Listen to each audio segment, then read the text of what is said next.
संविधान के तरीके से लड़ना है, शांति बनाए रखना है और याद रखना जिंदा हूँ, डरा नहीं और आपके बीच में ना आवाज का दम बदलेगा, ना ही कोई डर है मौत कल की आती आ जाए, लेकिन बाबा साहब अम्बेडकर मान्यवर काशी राम साहब का सपना जब तक पूरा नहीं होगा। जय भीम, जय भीम, चंद्रशेखर भाई जिंदाबाद, जिंदाबाद, जिंदाबाद, चंद्रशेखर भाई जिंदाबाद, जिंदाबाद, जिंदाबाद, भीम आर्मी जिंदाबाद। आज का हमला नहीं है, ये तो हमला वंचितों पे सदियों से होता है और ये कोई पहला वंचित वर्ग कोई व्यक्ति ने इसकी जान पे बनाई है। ऐसे बहुत सारे इंसिडेंट हुए, बहुत सारे लोगों की जान गई, लेकिन आज कानून का राज है। जब मेरे जैसे व्यक्ति के साथ ये हो रहा है तो आम वंचित वर्ग के व्यक्ति के साथ क्या होता है, उत्तर प्रदेश में क्या लॉ एंड ऑर्डर है, इसको हमें समझना चाहिए। और अब तक क्या कार्रवाई, ये 24 घंटे ज़्यादा आपके सामने है। मैं तो मौत और ज़िंदगी के बीच लड़ रहा था, लेकिन अपराधी अभी भी खुलेआम घूम रहे हैं। ये बिना सत्ता के संरक्षण के नहीं हो सकता है। क्या इंटेलिजेंस है पुलिस की, क्या उनके पास इंफॉर्मेशन है, सूत्र उनके बहुत बड़े बड़े हो जाते हैं। अब तक क्यों आरोपी गिरफ्तार नहीं हुए? गाड़ी भी बरामद इसलिए हुई क्योंकि गांव वालों ने बता दिया कि मीरकपुर में कोई गाड़ी खड़ी करके गया है। अब तक लोग नहीं मिले। ये वंचितों का बेटा है, अगर मर भी जाएगा तो क्या फ़र्क पड़ेगा, लोग भूल जाएंगे। ये किसी रानी का बेटा नहीं है तो अगर उसको कुछ होगा, किसी कमिश्नर साहब से जुड़ा हुआ मामला नहीं है कि 4-5 घंटे में कुत्ता बरामद हो जाएगा। मैं ये मानता हूँ सरकार की घोर लापरवाही है और मुख्यमंत्री का बिल्कुल ना बोलना और बड़े बड़े दावे करना और इस घटना में ना बोलना स्पष्ट करता है कि मुख्यमंत्री सत्ता को संरक्षण दे रहे हैं, अपराधियों को संरक्षण दे रहे हैं और उनके संरक्षण में अपराधी पल रहे हैं। और ये कानून व्यवस्था के लिए, लोगों के कानून के प्रति विश्वास के लिए बड़ा खतरनाक है। अच्छा, हम लोगों ने सीसीटीवी देखा, उसमें दिख रहा है कि पीछे से गाड़ी आके चेस करती है और क्या कुछ, अगर कुछ बता पाएंगे कि आप कहाँ थे, कैसे फायर? देखिए, मैं दिल्ली से लौटा हूँ, मेरे एक साथी की डेथ हुई, मैं थोड़ा सा परेशान था। फिर उस डेथ की सूचना के बाद मुझे आना था देवबंद में, हमारे एक साथी की माता जी की डेथ हो गई थी, उनके यहाँ रस्म पगड़ी का कार्यक्रम था। उनके घर से जैसे मैं निकला, सहारनपुर की तरफ मुश्किल से 50 मीटर चला होगा, एक गाड़ी आती है। मैं फ़ोन पे तरह मेरा ध्यान था, उसने वहाँ से गोली चलती है और वो गोली मेरे कान के पास से निकलती है। मैं अपने साथियों को कहता हूँ कि गोली चली है। पहले मुझे लगा, आवाज़ से लगा पटाखा है, लेकिन बाद में जब वो वाइब्रेशन हुई जाते हुए तो मुझे एहसास हुआ गोली, और वो गाड़ी में टकराई। फिर दूसरी गोली जब मुझे लगी, बुलेट जो चीरती हुई लोहे के हिस्से को गाड़ी के, और वो मुझे लगी, तब मुझे एहसास हुआ कि हम गिर गए। फिर तीसरी गोली चली, जिसने मेरा आगे वाला शीशा पूरा डैमेज कर दिया। चौथी गोली पे मैं नीचे हो गया, जो गोली आपने देखा कि वो सीधी उसमें लगी। अगर मैं नीचे ना होता तो वो मेरी छाती के आर पार चली जाती। फिर वो गाड़ी 10 मीटर आगे जाके रुक जाती है, वो 2 हवा में फायर करते हैं, जैसा मैंने देखा, और फिर उन्होंने फिर हमारी गाड़ी फायर किया। वो फायर जो है गाड़ी के नंबर प्लेट पे लगी। मेरा ये मानना है, उनको ऐसा लगा होगा कि हमने जो काम करने आए थे वो कर दिया, अब ये मर गया शायद, जैसा पहले कई घटना में हो। फिर वो शायद सरेंडर करने के मूड में थे, लेकिन जैसे ही मनीष ने गाड़ी को मेरे कहे से यू टर्न लिया, उनको समझ आया कि ये जिंदा है, तब वो वहाँ से भागे। हमने पुलिस को बताया कि ये गाड़ी का नंबर है, फिर उन्होंने उसको इंक्वायरी किया। पुलिस के अच्छे अधिकारी यहाँ हैं, उम्मीद है वो अच्छा काम भी करेंगे। लेकिन ये स्पष्ट हुआ कि अपराधियों में कोई डर भय नहीं। कितने लोग थे? 3 लोग। 2 लोग असले से हमला कर रहे थे, एक व्यक्ति गाड़ी चला रहा। चंद्रशेखर जी, कोई थ्रेट कॉल आया हो आपको इससे पहले, कोई धमकी? पिछले कई सालों से आ रही है। मैं लगातार पुलिस को इंटीमेट भी करता रहता हूँ। मैंने डीजीपी को भी लिखा, गृह मंत्री को भी लिखा, मुख्यमंत्री को भी लिखा, यहाँ के पहले एसएसपी डीएम थे उनको भी लिखा। लेकिन डीएम साहब जो पिछले थे, अखिलेश सिंह जी, उन्होंने साफ मना कर दिया कि चीफ मिनिस्टर नहीं चाहते चंद्रशेखर को सुरक्षा दी जाए। मेरे आज भी याद है ये बात, क्योंकि मैंने एलआईयू के अधिकारी द्वारा पूछा कि भाई मैंने आपको बताया थ्रेट भी है, फिर क्यों नहीं हो रहा है? तो उन्होंने कहा भाई ये सरकार का मामला, सरकार चाहे तो दे सकती। तो मैं चाहता हूँ मुख्यमंत्री इंतजार कर रहे हैं कब चंद्रशेखर मरे, उनका काम आसान हो।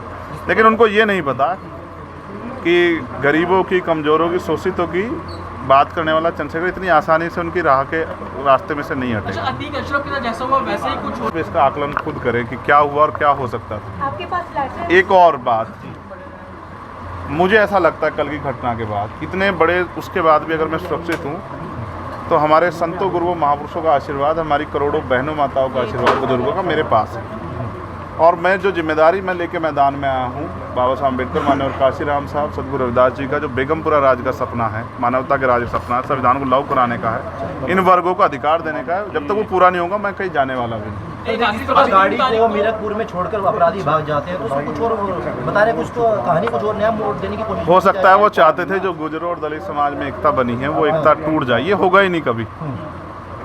ठीक है, ये नहीं हो सकता है। महापंचायत आप लोग कर रहे हैं अपनी मांगों को लेकर। हमारी लीडरशिप ने ये निर्णय लिया है कि जब 24 घंटे में गिरफ्तारी नहीं हुई तो हमें अपने लोगों को भी जवाब देना है, तो इसलिए शायद उन्होंने 3 तारीख का समय रखा है। मैं उसका हिस्सा बनूंगा। अमेठी के अंदर एक फेसबुक वायरल हुई है पोस्ट जिसमें आपको मारने की वो की गई है, क्या कहीं है उसके अलावा? ठीक है, देखिए लोकतंत्र है, उनके अधिकार है, मारे या छोड़े। मैंने कहा ना, मैं पहला थोड़ा ही हूँ जो मारा जा रहा हूँ या जिसको मारने का प्रयास किया। मुझसे पहले बहुत मरे हैं, लेकिन उनको कोई जान नहीं रहा था। मुझे लोग जानते हैं तो मेरी बात पे बात आगे बढ़ती, लेकिन मैं अपने लोगों को मरने नहीं दूंगा। ये भी मैं उनको संदेश देना चाहता हूँ। उन्होंने कल घटना होने के बाद ये पोस्ट किया है अमेठी क्षेत्रीय महासभा से कि इस बार तो बच गया, अगली बार नहीं बचेगा। देखो, मैं गोली से डरता नहीं, मैं गोली से, बंदूकों से नहीं डरता हूँ। मैं संवैधानिक रास्ते से चलता हूँ, संविधान को मानता हूँ। गोली चलाने वालों को भी कहना चाहता हूँ, कुदरत उनको सद्बुद्धि दे, गलत जगह पंगा ले रहे हैं। मैं झगड़ा नहीं चाहता, मैं अपने लोगों को भी कह रहा हूँ कल से शांति बना रखो और संविधान के रास्ते चलो। वो हमें डिस्टर्ब करना चाहते हैं कि जो हम राजनीतिक ताकत हमारी बन रही हो कमज़ोर हो जाए, हम दूसरी दिशा चले जाएं। लेकिन ये भी एक अटूट सत्य है कि हम संविधान के जरिए जवाब देना जानते हैं, और किसी को गलतफहमी हो तो वो गलतफहमी सुधारने का समय है। वो क्यों वो कर रहे थे, वो पाला खींच लें। मुझे ही तो मारना है ना, वो बता दे मैं चला जाऊंगा मरने में, अगर मेरे लोगों के साथ तो ये खेलना खेले ना।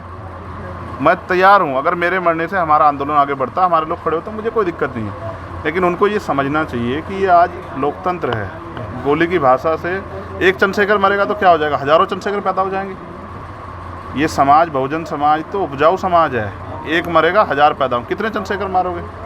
और मारो गोलियों में, सत्ता का संरक्षण आपको है, मुख्यमंत्री आपका अपना है, खूब चंद्रशेखर को मारो, हर जिले से चंद्रशेखर पैदा होंगे। पहली घटना, लेकिन बाबा साहब अम्बेडकर और माननीय काशीराम साहब को सपना पूरा करे बगैर संविधान को लागू करवाए हम लोग जाएंगे नहीं। चंद्रशेखर भाई, पहली घटना आपके साथ मुजफ्फरनगर में हुई, दूसरी अब देवबंद में हुई। अब लगता है कि आसपास का क्षेत्र, उससे पहले बुलंदशहर, अगर पहली घटना पे ठोस कार्रवाई हो जाती तो अपराधियों के हौसले कमज़ोर होते हैं। लेकिन मैंने कहा ना कि एक रानी का नहीं, एक प्राइमरी स्कूल के हेडमास्टर का बेटा है, एक गरीब माँ का बेटा है, तो मर जाए, क्या फ़र्क पड़ा, किसी को क्या फ़र्क पड़ता है? उनका रास्ते कांटा आसान से निकल रहा है, तो इसलिए उनको लगा कोई वो नहीं। लेकिन जनता समझ रही है। मेरे एक खून का जवाब मेरे लोग जो है ना, मुझे संरक्षण दे के लेंगे और वो सबक सिखाएंगे भारतीय जनता पार्टी की सरकार को, जिसके अब संरक्षण में गुंडे पल रहे हैं। एक आखिरी सवाल है, क्या ये पॉलिटिकल अटैक था आपको लगता है? पुलिस जांच कर रही है कि मेरे मरने से किसको फ़ायदा हो सकता है, कौन मुझे चाहता मैं मर जाऊं। पुलिस जांच कर रही है, मुझे उम्मीद है पुलिस फेयर जांच करके, कोई मैनिपुलेट करके नहीं, सही जवाब देगी कि उन्होंने ऐसा क्यों किया। चंद्रशेखर का जो कद बढ़ रहा है देश के अंदर, कई मुख्यमंत्रियों ने भी अब ट्वीट किया है, ओवैसी ट्वीट कर रहे हैं, कहीं और कर रहे हैं, तो इस चीज़ को क्या ये लगता है? कुछ भी गलत होगा तो लोग बोलेंगे। अगर कल मेरी जान ही चली जाती तो लोग फिर भी तो उनको पीड़ा होती, उनको अपना भी देखना है कि उनके साथ भी हो सकती है। ये लाइन ही विचारधारा ही गलत है कि गोली से वो करो, और ये बीजेपी की भाषा है, गोली मारो सालों को, ये वही वो उपजाऊ हो रही है। देखिए, बहन जी से मेरी कोई नाराज़गी नहीं है, मैंने उनको हमेशा बड़ा माना, वो मुझे छोटा नहीं मानती अपने परिवार का। उनको ये घटना छोटी लगी, शायद अगर मैं मर भी जाता शायद उनको इस पर कोई शायद बुरा नहीं लगता, मुझे उनसे कोई दुख नहीं है। मेरे लोग मेरे साथ हैं ये बहुत, और वो समझ रहे हैं कि जो उनके लिए मरने को तैयार है, जिसने जो जान पे जिसकी बनाई है, वो हमारा अपना है। मेरे लोग मेरे साथ खड़े होंगे, मैं इस लड़ाई को लड़ता रहूँगा। लगभग सभी दलों के लोग आपसे मिलने आए हैं, कैसा कुछ देखते हैं, क्या? नहीं, मैं उनका धन्यवाद करता हूँ। नहीं, मैं कह रहा हूँ बस सबका धन्यवाद करता हूँ, मगर ये है, मैं ये प्रयास करूँगा कि भविष्य में ऐसा किसी के साथ ना, इसलिए लॉ एंड ऑर्डर की कानून व्यवस्था अच्छी होनी चाहिए, मुख्यमंत्री इस पर ध्यान देना चाहिए। बात चंद्रशेखर की नहीं है, बात इस प्रदेश में हो रही हज़ारों बहनों के साथ जो अस्मतें लूट रही है, हर महीने रेप हत्या हो रही हैं, लोगों की जान जा रही है, ये सब उन पर वो करता है। तो वो मुख्यमंत्री पद पर बैठे हैं, अगर वो इसको संभाल नहीं पा रहे तो क्या फ़ायदा, फिर उनको इस्तीफा दे देना चाहिए। फिलहाल आप ठीक है, डिस्चार्ज किया जा रहा है? हाँ ठीक हूँ, आपके बस कार्यकर्ताओं ने आज जो है जगह जगह ज्ञापन किया है, सहारनपुर में किया। अगली रणनीति क्या रहेगी? नहीं, कोई रणनीति नहीं है, पार्टी के सीनियर लीडर जो तय करेंगे हम लोग उस पर काम करेंगे। और दूसरा, मेरे पीठ में जहाँ गोली लगी है वहाँ ड्रेसिंग जारी है, ठीक है। पहले से आराम है, बस एक जलन और वो घाव है, जख्म वो तो है ही, तो सांस लेने में दिक्कत थी, बीपी जो है फ्लक्चुएट हो रहा था, अप डाउन हो रहा था, वो अब ठीक है पहले से। चलो।